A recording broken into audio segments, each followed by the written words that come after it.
4 de septiembre próximo nos vamos a enfrentar a una decisión trascendental: aprobar o rechazar la propuesta de una nueva Constitución. Quiero decir con mucha claridad que ambas opciones son legítimas. Cualquier mejora indudablemente hace que el texto sea más digerible, pero sigue siendo un mal texto. Escucho permanentemente a los inversionistas nacionales y extranjeros que están muy preocupados respecto a la institucionalidad que va a regir, especialmente en relación a la propiedad, en el caso de la minería y especialmente los derechos de agua. En general, en los temas económicos, gran parte de los nudos que estaban planteados para la nueva Constitución se han ido resolviendo, y muchas de las cosas que aún pueden quedar pendientes van a terminar de resolverse ahora con las normas transitorias que están siendo votadas en estos días.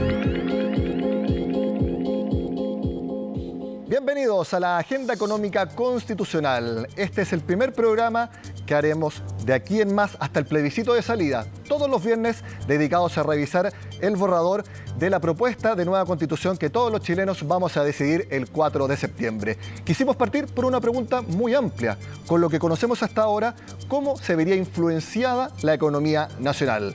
Para eso tenemos invitados de lujo. Quiero presentar al primero, ex superintendente de Valores y Seguros, actual profesor de la Facultad de Economía y Negocios de la Universidad de Chile, Guillermo Larraín. Gracias por estar con nosotros. Muchas gracias por la invitación, Nicolás. Y también quiero saludar al ex ministro de Hacienda, profesor también de la Universidad Adolfo Ibáñez, presidente de Horizontal, Ignacio Briones. Gracias por estar con nosotros, Ignacio. Hola, Nicolás. Hola, Guillermo. Encantado. ¿Qué tal, Ignacio? A ver, la primera pregunta es tan amplia como quizás difícil de responder. Guillermo, Ignacio, ¿cómo creen ustedes, con lo que conocemos hasta ahora, si se aprobara la Constitución, se vería influida nuestra economía? Guillermo.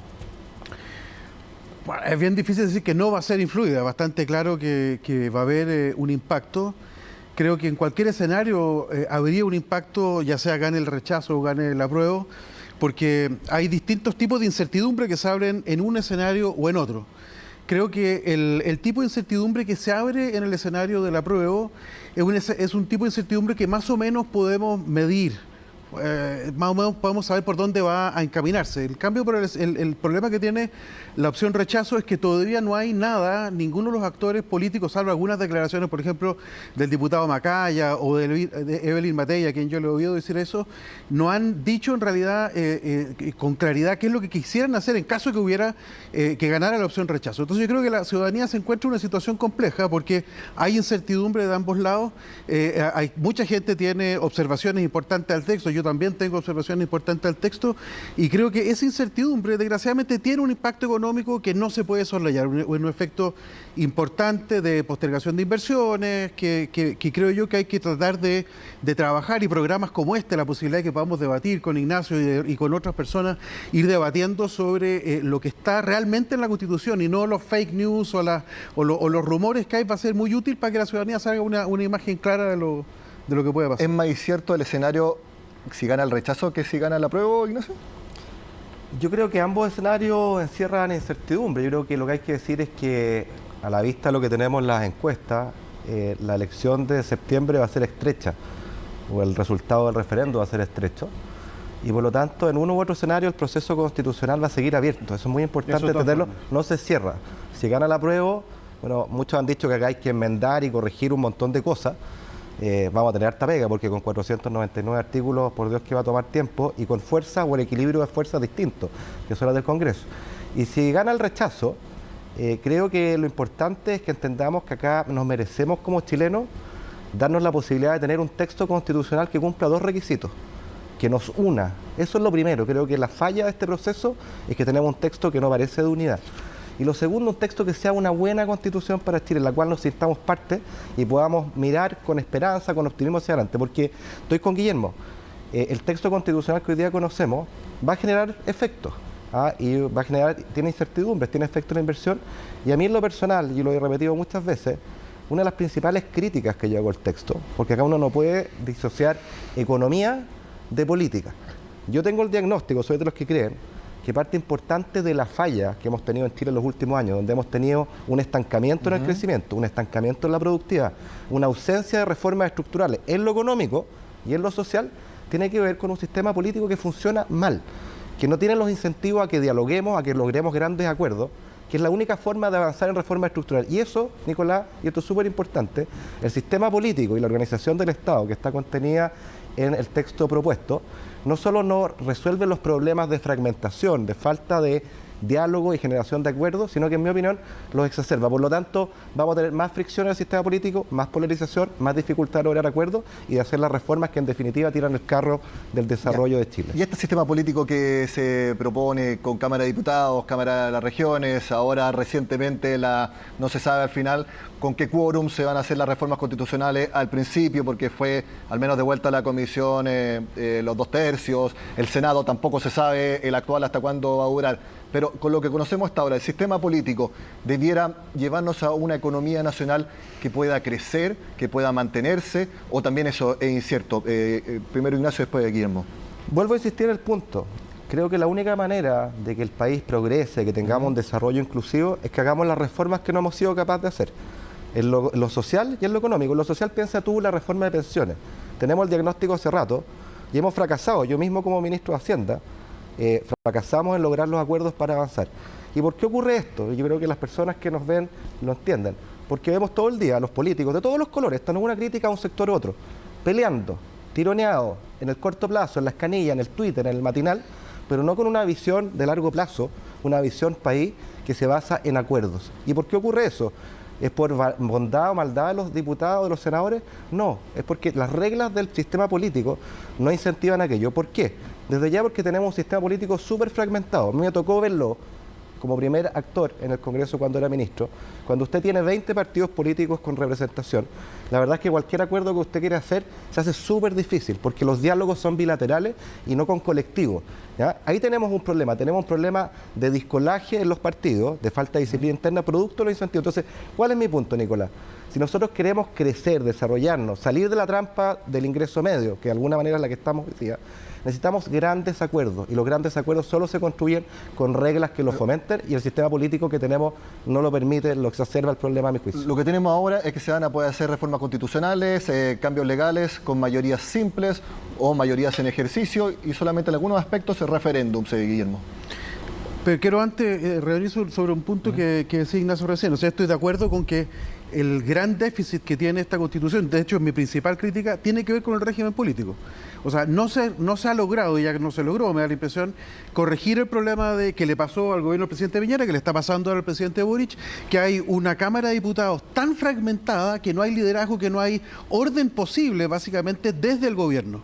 Entonces, cuando había binominal era más o menos fácil de hacer porque el gobierno tenía una mayoría grande que le permitía más o menos tener un cierto orden, pero ahora no.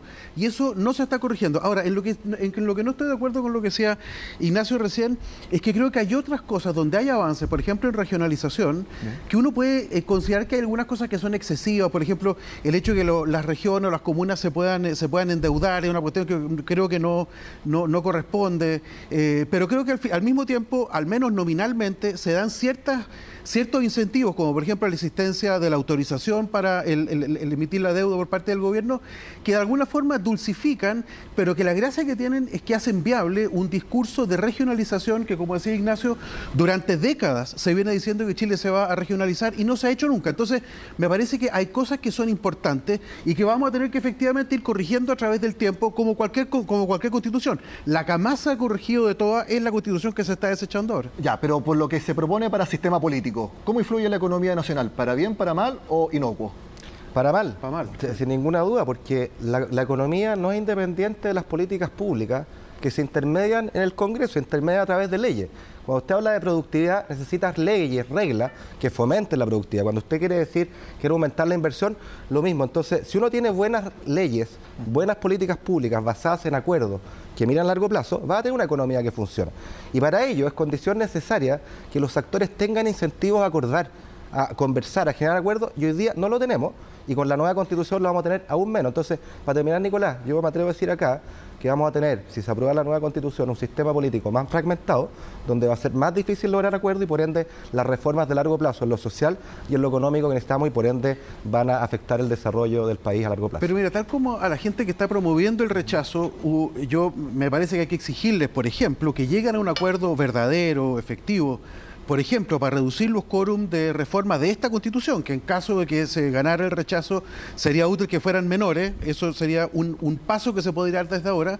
También que creo que quienes están detrás de la opción apruebo, inmediatamente debieran ponernos de acuerdo en que efectivamente ese régimen político tiene un problema de fragmentación que está diciendo Ignacio, y que por lo tanto tenemos que corregir. Hay formas fáciles de hacer. Uno podría también pedirle a los políticos que están hoy día aprobando, digamos, por el apruebo, que también desde ya anuncien, por ejemplo, o que van a poner un umbral inferior de representación en la Cámara de Diputados y Diputadas en torno al 5%, como tienen los alemanes, que cambien el orden de las elecciones de manera que la segunda ronda presidencial coincida con la legislativa y a ser, por lo tanto, más probable que quien vaya a ser en una de esas electo presidente de la República, pero ya eligiendo entre dos opciones nomás, tenga más probablemente una mayoría en la Cámara de Diputados, que es lo que podría darle más gobernabilidad a este régimen.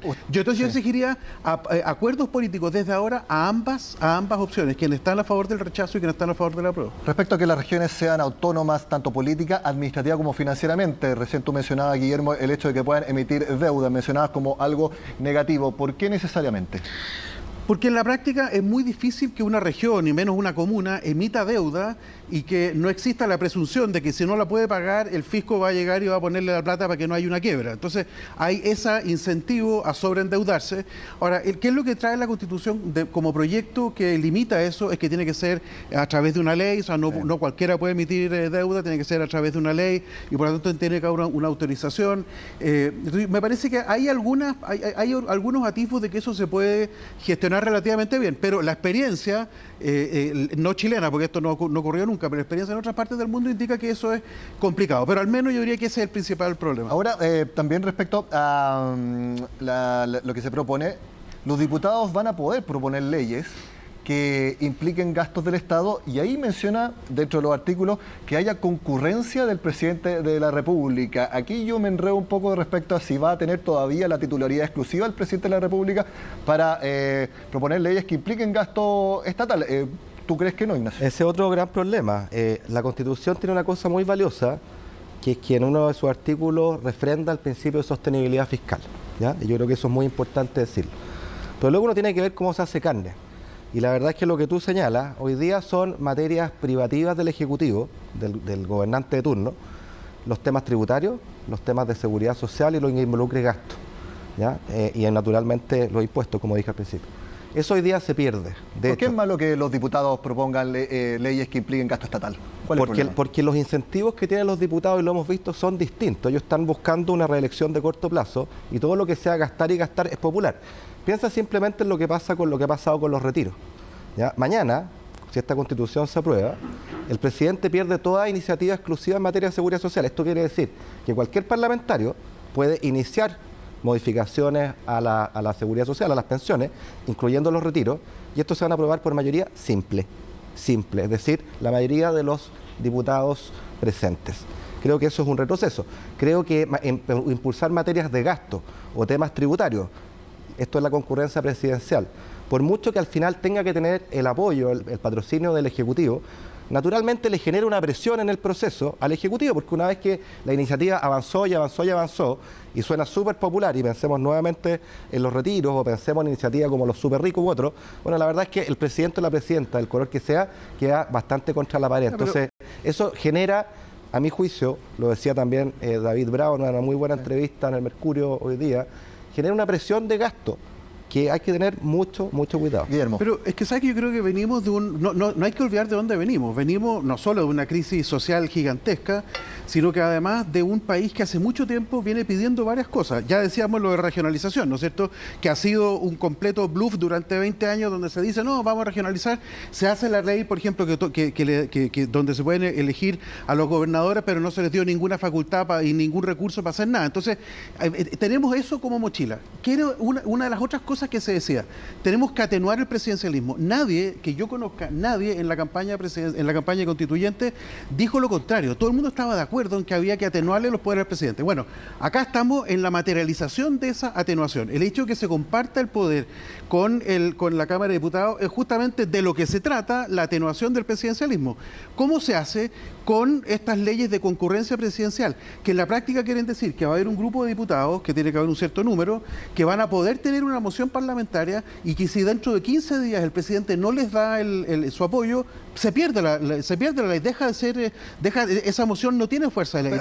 Pero igual el presidente entonces va a seguir siendo dirimente en este caso. Al fin, o dirime o tiene iniciativa. Va a tener iniciativa, evidentemente, el presidente. El presidente va a poder hacer el que solo va a poder poner impuestos, el que solo va a poder designar gastos y va a poder apoyar mociones que sí surjan, mociones que hoy día en la práctica a ti te tiene que haber pasado más de alguna vez, Ignacio, que algún parlamentario se te acercó con un papelito diciendo, oye, queremos hacer tal y cual cosa. Pero ese es el punto. Y la diferencia es que ahora cambia, pero es que quiero decir que esto es una consecuencia de algo que todos queríamos, que era atenuarle el poder al presidente de la República y compartirlo Ignacio, con corto porque tenemos que cerrar el primer bloque. Una discrepancia ahí, porque si tú quieres atenuar el presidencialismo, lo lógico es que tú también aumentes los pesos y contrapesos en el Congreso, es decir, entre la Cámara de Diputados y entre la llamada Cámara de las Regiones.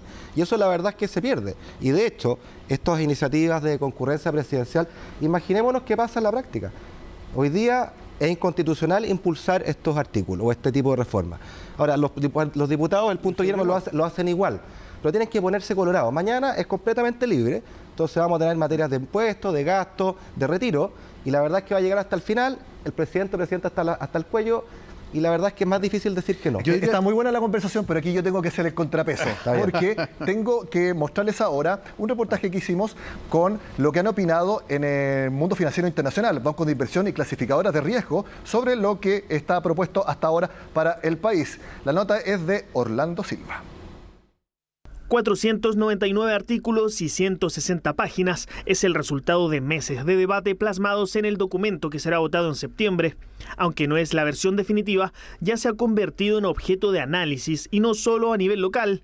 Las clasificadoras de riesgo y los bancos de inversión extranjeros han seguido de cerca el debate constitucional en Chile y ya han entregado su visión sobre el documento a sus clientes. ¿Por qué les importa si Chile es un mercado tan pequeño dentro del contexto mundial? Los bancos de inversión, su función con este informe es hacer recomendaciones a los inversionistas que van a invertir, en este caso en Chile, y es respecto a ese borrador ya tan avanzado, ¿no es cierto?, es que los bancos de inversión están opinando, y eso es lo que le corresponden hacer, porque ellos tienen que anticiparle a los inversionistas que hoy día van a invertir en Chile cómo ven el futuro del país. Los reportes de estos bancos de inversión, lo primero que hay que señalar es que concuerdan en que un poco las propuestas extremas, ¿no es cierto?, que el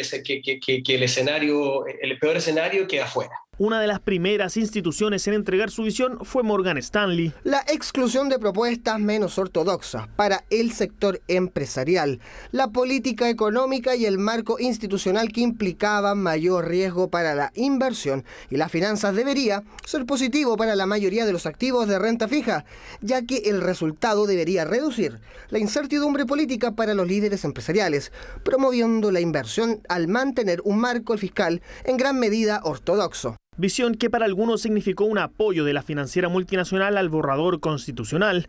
Otros discreparon con esta interpretación. Bueno, lo que está diciendo es que dado que se removieron esas posiciones más extremas, el cambio marginal es positivo, pero el punto de comparación no es la constitución actual, sino que es la potencial constitución que podríamos haber tenido, porque las cosas no son tan malas, pero no está diciendo en ninguna parte que esto sea mejor que lo que teníamos. Para Fitch Ratings también es positiva la exclusión de alguna de las propuestas surgidas en el debate que implicarían amenazas a la inversión, pero para la clasificadora de riesgo aún persistirían muchos cabos sueltos. La nueva constitución propuesta en Chile omite algunas de las ideas más radicales generadas en la Asamblea Constituyente, pero no aclara completamente cómo las nuevas disposiciones afectarían el entorno empresarial o el funcionamiento del gobierno. También podría persistir la incertidumbre sobre qué tan efectivamente el proceso de reforma constitucional proporciona un canal institucional para abordar las tensiones sociales. Quienes también entregaron su visión sobre el proceso fueron en Bank of America. El banco norteamericano fue uno de los más críticos con el documento, señalando que algunos de sus contenidos son un riesgo significativo para la inversión, deteniéndose en sus implicancias en los sectores mineros, energético y del agua. Por su parte, la financiera JP Morgan hizo énfasis en los bajos quórum que se necesitarían para hacer modificaciones legales y señaló que la Constitución no parecerá tan protectora de la inversión privada a largo plazo como la actual. Los inversionistas tienen una mirada de largo plazo y muchas veces mucho más de largo plazo de lo que pueden tener los extranjeros, de lo que puede tener, ¿no es cierto?, el mercado local. Por tanto, efectivamente, esto genera obviamente warnings. Los inversionistas extranjeros normalmente son procesos de largo plazo, ellos tienen una mirada de largo plazo y no van a tomar decisiones en el muy corto plazo, por lo demás, por informes que tampoco son perentoriamente malos. Y aunque los inversionistas seguirán mirando de cerca el proceso, lo cierto es que de aprobarse el texto tendrán que pasar años de legislación para determinar los impactos reales de la entrada en vigencia de la nueva Constitución, por lo que esta incertidumbre se podría extender más allá del plebiscito de septiembre. Ahora vamos a profundizar en uno de los informes, el de JP Morgan. El contacto ahora es desde Nueva York con el economista jefe del Cono Sur de JP Morgan. Lo vemos a Diego Pereira. Diego, gracias por estar en Agenda Económica. Gracias por la invitación, Nicolás. Diego, hemos revisado el informe, lo hicimos también hace algunos días. En concreto, ¿cuál es la evaluación general que hace JP Morgan del proyecto de nueva Constitución para nuestro país? Sí, resumiendo al campo estrictamente económico-financiero, ¿verdad?, que es sobre el que yo opino en particular, diría que hay 4 pilares en que nosotros nos hemos focalizado. El primero tiene que ver con la potencial, si se quiere, inestabilidad de las reglas del juego en el mediano, para la inversión, ¿no?, en el mediano y en el largo plazo, y esto tiene que ver con potencial inestabilidad de las reglas del juego, tanto sea en el tiempo como entre los diferentes territorios autónomos que el borrador, que la nueva Constitución tendría. El segundo pilar tiene que ver con el hecho de que los derechos de propiedad, la defensa de los derechos de propiedad pierde estatus relativo en la nueva Constitución. Siempre me estoy refiriendo en comparación al actual marco jurídico. La tercera dimensión, el tercer pilar, tiene que ver con un aumento generalizado en los costos de producción, que esto también tiene incidencia ex ante sobre las perspectivas de inversión. Y el cuarto, un incremento en el peso del Estado en la economía, ¿verdad? Y eso también tiene dimensiones que pueden, dependiendo cómo se instrumente, pueden afectar el crecimiento de mediano y largo plazo, como lo hemos visto en otros países de la región. Sí, Diego, en la parte donde señalan que la propuesta de Constitución no sería tan protectora de la inversión privada a largo plazo como lo es la Carta Magna actual, ¿en qué se fundan para hacer ese análisis? Bueno, principalmente lo que tiene que ver con toda la discusión que hemos tenido sobre expropiación, los términos de expropiación, la manera en cual se llevaría a cabo tal expropiación, la discusión sobre el precio justo, ¿verdad? De vuelta, en comparación a la Constitución actual, que brinda un cerco, si se quiere, una protección claramente más fundada a nivel de texto constitucional.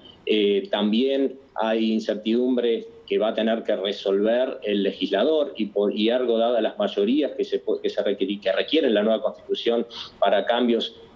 Me refería anteriormente a la incertidumbre en el tiempo sobre las reglas del juego. Y estas incertidumbres básicamente están asociadas a los derechos de agua, las licencias de minería, etcétera, etcétera. Es decir, aquellos pilares de la inversión de largo plazo en el país, en el contexto de la estructura económica chilena, ¿no? Y en un contexto también, déjame adicionar, en un contexto que también requiere mucha inversión el país, dada la agenda ambiciosa que tiene y tan necesaria en lo que tiene que ver con minimizar, con la agenda verde, ¿no? Minimizar lo que tiene que ver con emisiones dañinas para el clima, etcétera, etcétera. Diego, cuando tú mencionas la nueva ley de expropiación, ahora es por precio de mercado, al contado en una cuota, antes de que se tome posesión.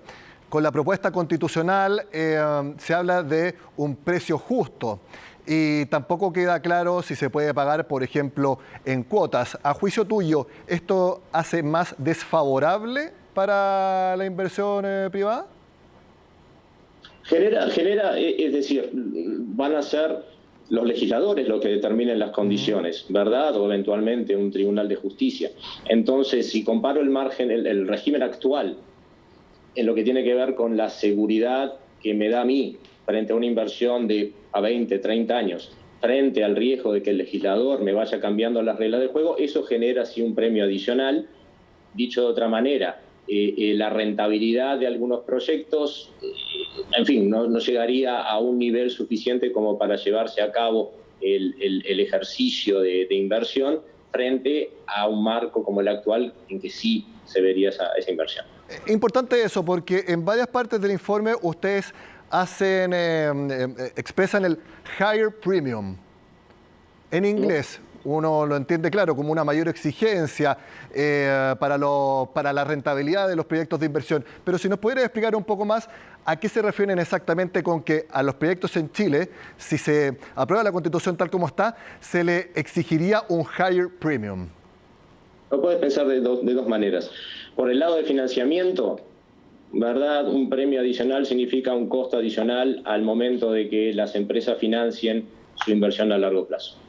Lo puedes pensar de la otra manera, que es la rentabilidad de ese proyecto, dado mis costos financieros un poco más altos, la rentabilidad de ese proyecto tiene que ser mayor, dependerá de cómo el legislador estipule las reglas del juego, qué tan mayor, pero sí mayor que el actual, ¿no? Entonces ahí es donde tenemos esa dimensión que en equilibrio, y con un ejercicio que hacemos los economistas que siempre es un poquito, hasta si se quiere, injusto, que es el supuesto de todo lo demás igual, ¿verdad? Asumiendo que todo lo demás es igual, la inversión como PIB, la inversión como porcentaje del PIB bajo la nueva Constitución sería menor que el promedio de la inversión sobre PIB que hemos visto en los últimos años, en las últimas décadas. Sí, usted también hace referencia, Diego, a las autonomías territoriales y señalan que en un escenario probable es que un mismo proyecto de inversión podría ser evaluado de manera heterogénea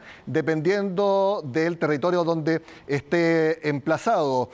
¿Eso necesariamente es algo malo? Porque hay muchos países federales donde se hace ese ejercicio. Estados Unidos es el ejemplo más claro. No tiene por qué ser malo, como tú dices, puede ser algo que en equilibrio resulte hasta positivo. Puede haber competencia entre regiones y entre territorios autónomos para ser consistente en el intento de atraer más inversión y eso en equilibrio llevar a una carrera, si se quiere, hacia una menor carga tributaria. Estamos, en los últimos años en Chile hemos visto un consenso social que va definitivamente en otro sentido, ¿no? En el sentido de aumentar la carga tributaria, no particularmente sobre las empresas, como en general, pero sí aumentar la carga tributaria a nivel país. Y de vuelta, cuando miro la nueva Constitución, sí advierto claras normas que van en consonancia con un potencial aumento del peso del Estado en la economía. Entonces, sumando todas las partes, parecería que podría dominar el aumentar la carga tributaria más que el disminuir la carga tributaria para tener una mayor inversión en equilibrio. Sí, ustedes hablan bastante del aumento en el gasto fiscal, mencionan la palabra red tape, que en inglés significa burocracia en el Estado en sus distintas formas. Quisiera preguntarte sobre el Banco Central. Sigue de manera autónoma, pero la parte en que se señala que las decisiones que tome deben tener el contexto o deben tener en cuenta las políticas económicas del gobierno. ¿Ustedes cómo leen esa frase en particular? Es una frase que está abierta a interpretación, ¿verdad? Entonces, yo lo único que sé es que los gobiernos tienen un periodo determinado de tiempo, mientras que la orientación de la política monetaria, siempre hay una articulación de quien hace política monetaria a lo que le viene dado de política fiscal de la administración.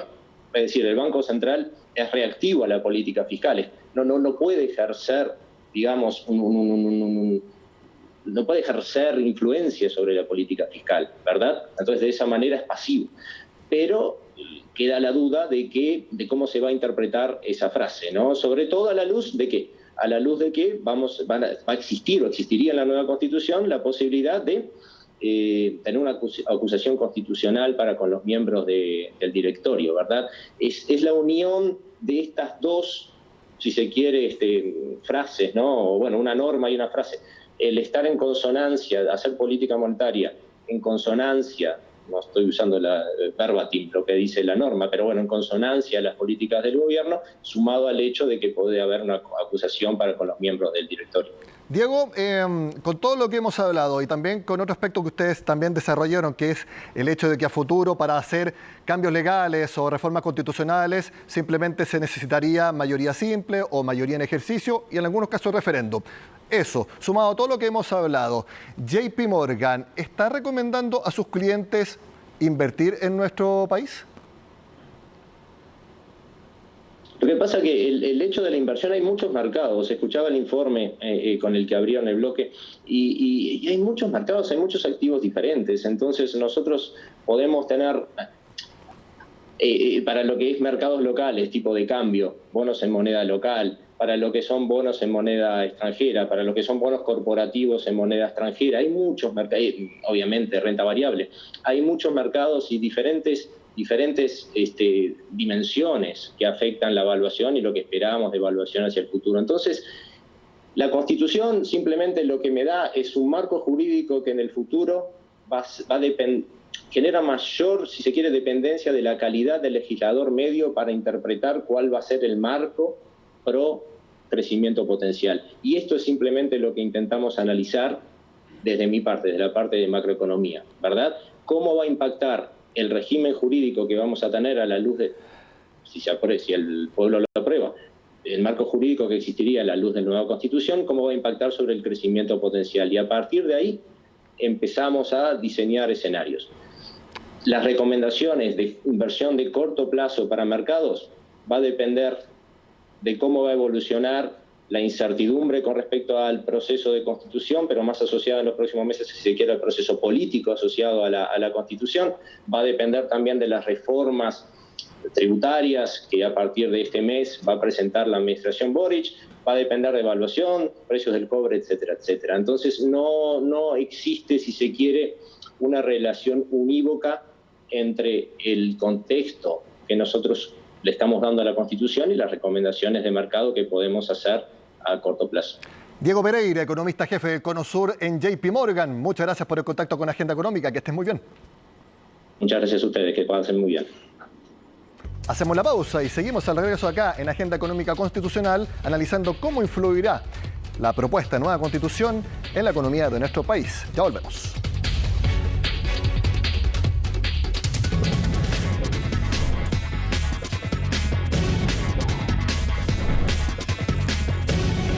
Seguimos en Agenda Económica Constitucional conversando con Guillermo Larraín y con Ignacio Briones.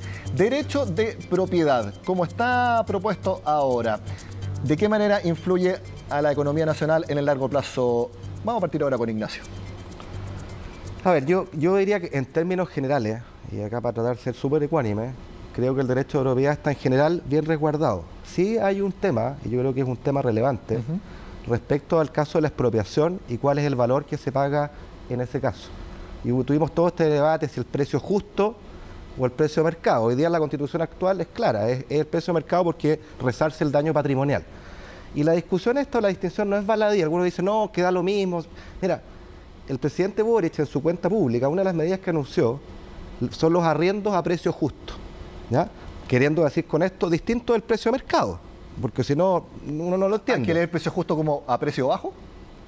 Yo imagino que es más bajo que el mercado, eso es lo que quiere decir. Entonces, lo que quiero plantear es que a lo mejor para los juristas es muy claro que esto es lo mismo, pues las constituciones tienen que hablarle a las personas y no tienen que ser interpretables. Yo creo que el precio de mercado, si queremos decir eso, que sería expropian tu casa, porque hay que hacer una carretera, una obra en pos del bien común, bueno, lo normal es que lo razonable es que te resarzan el valor patrimonial de lo que perdiste, y no que alguien venga a decirnos que el precio justo en realidad es el precio al que tú lo compraste históricamente, porque hay varias legislaciones en Chile que toman ese precio como referencia. Pensemos en las contribuciones.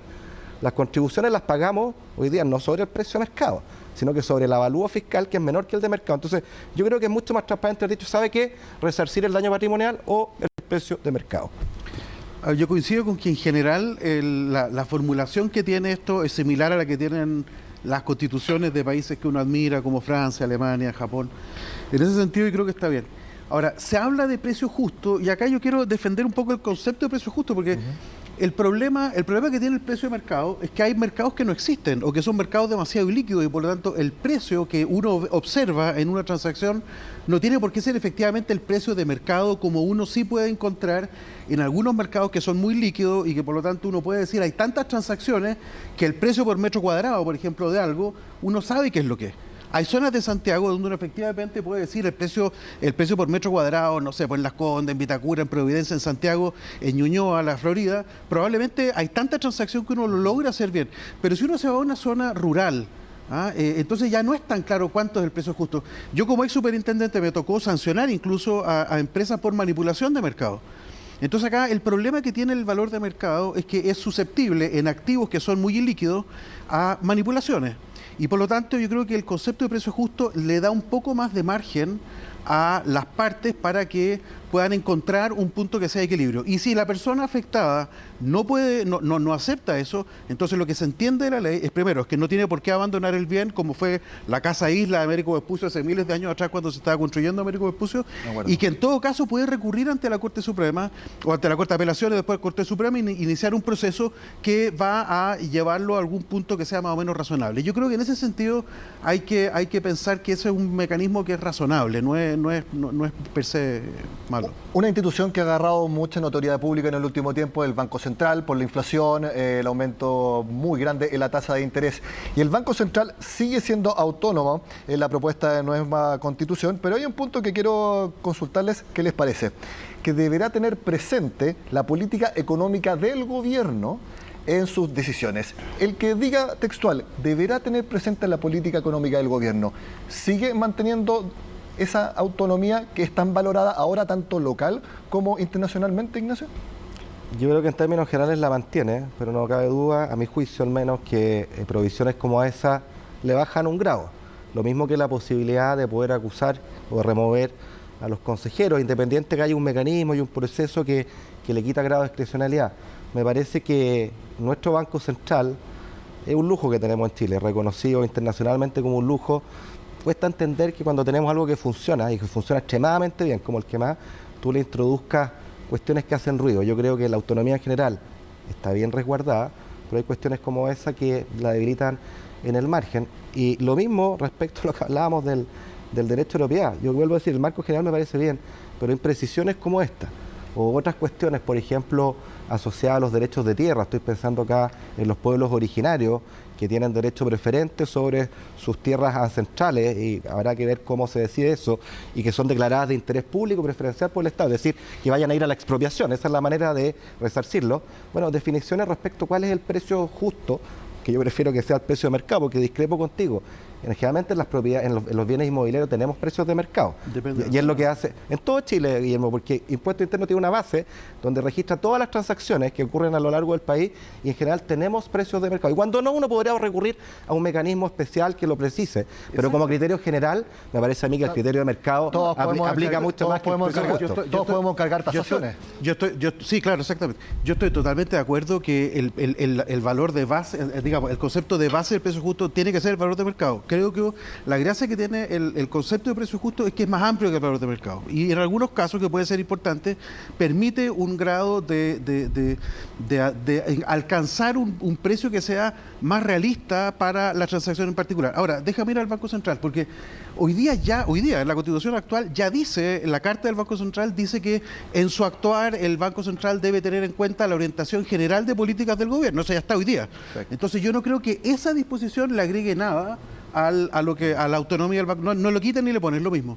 Distinto es efectivamente el tema de la acusación, que es una acusación que no es política en el sentido que no se define en la Cámara Política, no es una acusación como se le puede hacer a un ministro o al propio presidente de la República, ¿no es cierto?, en la Cámara de Diputados, sino que es una acusación ante la Corte Suprema. Por lo tanto, es de una naturaleza más técnica, y ciertamente yo supongo que eso no va a ser respecto si la tasa de interés tiene que ser 5 o 6, sino que tendrá que ser respecto de alguna actividad propia distinta. Si ustedes ahora fueran consejeros del Banco Central con esas nuevas reglas, ¿pensarían dos veces en las decisiones que tomen, teniendo en cuenta que ojalá no me acusen si es que no les gusta la decisión que estoy tomando?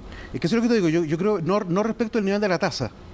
no creo que no. Pero sí esto le pone una carga adicional, por ejemplo, respecto de las políticas internas del Banco Central, respecto de uso de información privilegiada, respecto de, qué sé yo, al momento de ir a tomar una decisión como, por ejemplo, intervenir un banco o intervenir una institución financiera, evidentemente que hay una carga que es un poco mayor. ¿Tú darías, Ignacio? Yo no le quitaría tanta importancia al tema de la tasa. Pienso hoy día que hay voces muy críticas, muy críticas, respecto a que el Banco Central está subiendo la tasa política monetaria, haciendo lo que tiene que hacer, si esa es su pega. Y hay algunos que dicen, no, que está frenando la economía. Vimos recientemente una toma de dirigentes políticos, ex candidatos presidenciales en esa misma línea. Entonces, yo no lo minimizaría. Yo creo que en general está bien resguardado, pero tiene elementos que a mí me complican, hubiera preferido que no estuvieran, honestamente. Pero no creo que ahí esté el problema principal de la Constitución en materia económica. Creo que tiene que ver más bien con esta posibilidad de generar acuerdos, reformas para poder avanzar. Eso va a ser más difícil. El último punto, porque se nos da acá el tiempo, para exploración y explotación minera, también para uso de agua, el Estado va a otorgar permisos, los cuales pueden caducar, no son infinitos, y tampoco pueden ser comerciables. Por ejemplo, una persona que tiene un derecho de agua lo puede vender ahora, hoy, pero eventualmente si se aprueba la nueva Constitución no lo va a poder hacer. En términos generales, en ese aspecto de derechos para distintas faenas productivas, minería, agricultura, por ejemplo, derechos de agua, sanitarias también, ¿qué les parece, Guillermo? Mira, yo diría que ahí hay un espacio de incertidumbre importante, porque efectivamente hay un reclamo también que hay que entender, porque ha estado en la discusión política desde hace mucho tiempo respecto del tema del agua y respecto de las explotaciones mineras. Entonces acá se está poniendo en forma muy clara y muy precisa algo que siempre fue ambiguo en el régimen antiguo, que era que el Estado es finalmente el dueño de los recursos. Al decir que el Estado es dueño de los recursos, todas las concesiones son necesariamente finitas. No pueden ser una concesión infinita, es por definición lo que hace un propietario, no lo que hace una persona que es solo concesionaria. Entonces, eso abre un espacio que hay que arreglar. En el caso del agua, por ejemplo, se usa esta palabra de que los derechos son incomercializables, que yo no sé si existe esa palabra en español, dicho sea de paso, a lo mejor va a haber que verlo. Pero en todo caso, eso yo diría que va a haber que interpretarlo, porque es absurdo pensar de que una persona que tiene derechos de agua en un campo y que decide, por ejemplo, pasar, yo no soy agricultor, así que voy a inventar, de producir trigo a producir cerezo, y en cuyo caso voy a tener que esperar 5 años antes de que algún cerezo produzca algo, ¿qué voy a hacer con los derechos de agua que utilizaba activamente antes respecto a los que tengo hoy día? Me imagino que tendrá a haber algún mecanismo mediante el cual yo pueda, por ejemplo, cederlos en concesión, como se puede hacer cualquier contrato concesionario, solo que a un valor que va decreciendo en el tiempo como garantía respecto del préstamo que se está pidiendo. Ignacio, tu opinión. A mi opinión, primero que nada, me parece que este tipo de discusiones refleja una de las falencias de la Constitución. Y esto es algo que hablamos en un seminario muy interesante organizado Guillermo en la Universidad de Chile. La Constitución no es un programa de gobierno, no puede superponerse a lo que tiene que hacer la ley. Ese nivel de detalles para la ley es propio del debate democrático. Cuando tú lo pones en la Constitución, lo sustraes de la deliberación democrática, por definición. Y eso es un problema. Uno podrá gustarle más una fórmula o la otra, pero el punto es que no tiene que estar en la Constitución ese nivel de precisión. Y lo digo ¿por qué? Porque a propósito del agua, acabamos de aprobar un nuevo código de agua, luego una discusión de años, que es un buen código que limita temporalmente estos usos que eran indefinidos, con otra restricción, obliga a la inscripción, ¿no es cierto? El no aprovechamiento tiene multa que van creciendo en el tiempo, etcétera. Pero yo hago la siguiente pregunta. Mira, hoy día tenemos una escasez hídrica, que es un dato de la causa. Sabemos que la región metropolitana, particularmente el sector oriente, tiene una situación bastante crítica. ¿Y qué es lo que ha hecho Aguas Andinas, el concesionario, para poder cumplir con sus obligaciones? Ha estado comprando precisamente derecho de agua de los canalistas del Maipo. Es decir, a través de esa compra, lo que tú haces es llevar agua de allí donde es relativamente más abundante, los canalistas del Maipo, allí donde es mucho más escasa y necesaria para la población. ¿Eso cómo lo vamos a hacer el día de mañana si son incomercializables? Es una pregunta bien importante para la agricultura. Déjame decir una sola aquí tenemos que terminar. Es que es bien importante. Estos problemas los tiene todo el resto del mundo que no tiene un sistema como el nuestro. O sea, yo me imagino que hay una incertidumbre, la reconozco, me parece evidente, pero también es obvio que Santiago tiene que tener agua, es obvio que tiene que haber agua para la agricultura, tiene que haber agua para la minería. Tendremos que crear ese mecanismo y creo que una buena noticia es la creación de la Agencia Nacional del Agua. Y las buenas conversaciones son las que les falta tiempo todavía para poder desarrollarlas completamente.